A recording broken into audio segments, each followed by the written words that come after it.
In the heart of a vibrant African village, surrounded by lush green hills and the songs of exotic birds, lived a young woman named Amina.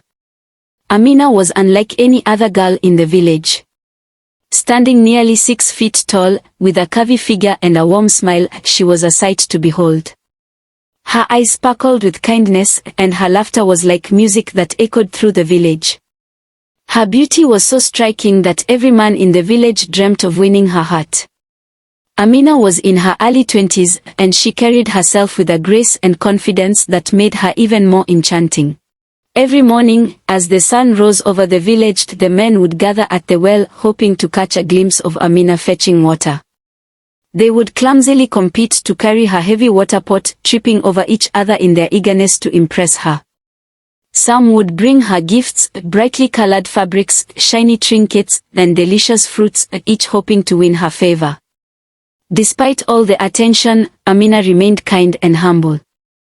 She enjoyed the company of the villagers and treated everyone with equal respect. However, she could not ignore the pressure of choosing a suitor. Her parents, too, were keen to see her settle down and often discussed the potential matches over dinner. One day, as Amina walked to the market, she encountered a young man named Kofi. Kofi was not like the other men in the village. He was quiet and thoughtful, preferring the company of books and nature to the noisy gatherings of the market square. Kofi had admired Amina from afar but had never had the courage to speak to her. As fate would have it, Amina's basket tipped over, and oranges spilled onto the dusty path. Kofi, who was nearby, rushed to help her gather them. Their hands brushed against each other, and Amina looked up, surprised.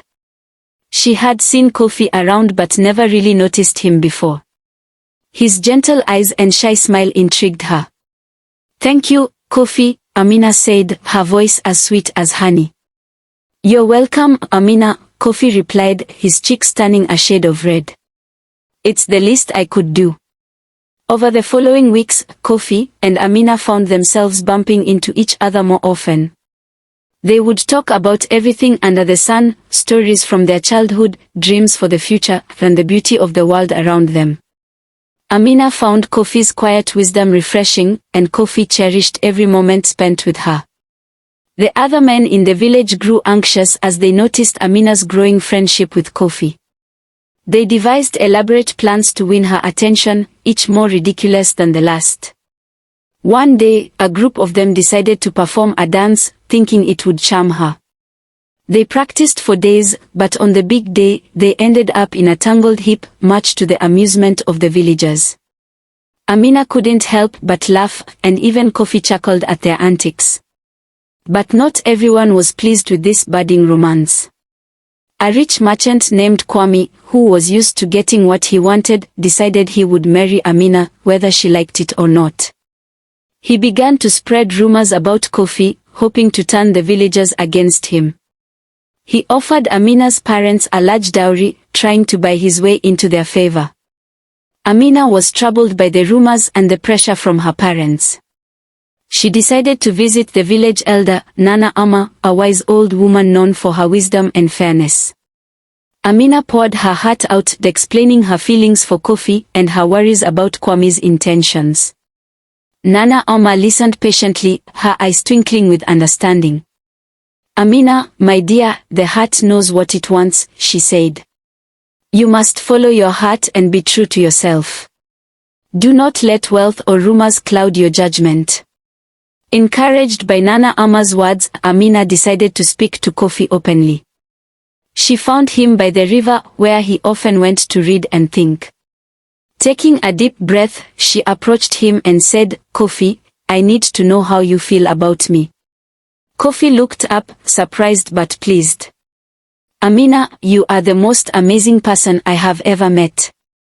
I admire you deeply, and my feelings for you have grown stronger every day." Amina smiled, relief washing over her. "I feel the same, Kofi. But we must be strong, for not everyone will be happy with our decision."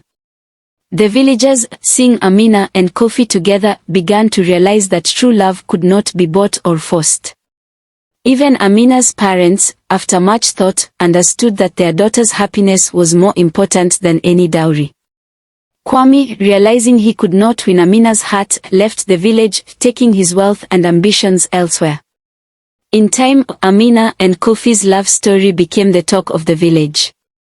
Their wedding was a grand celebration, filled with laughter, music, and dance. The villagers came together, rejoicing in the union of two kind souls who had found love in the most unexpected place. Amina and Kofi lived happily ever after, their love growing stronger with each passing day. They became a symbol of true love and resilience, reminding everyone that the heart knows what it wants, and that kindness and sincerity are the greatest treasures of all. And so, their story was passed down from generation to generation, a tale of love, a laughter, and the wisdom of following one's heart.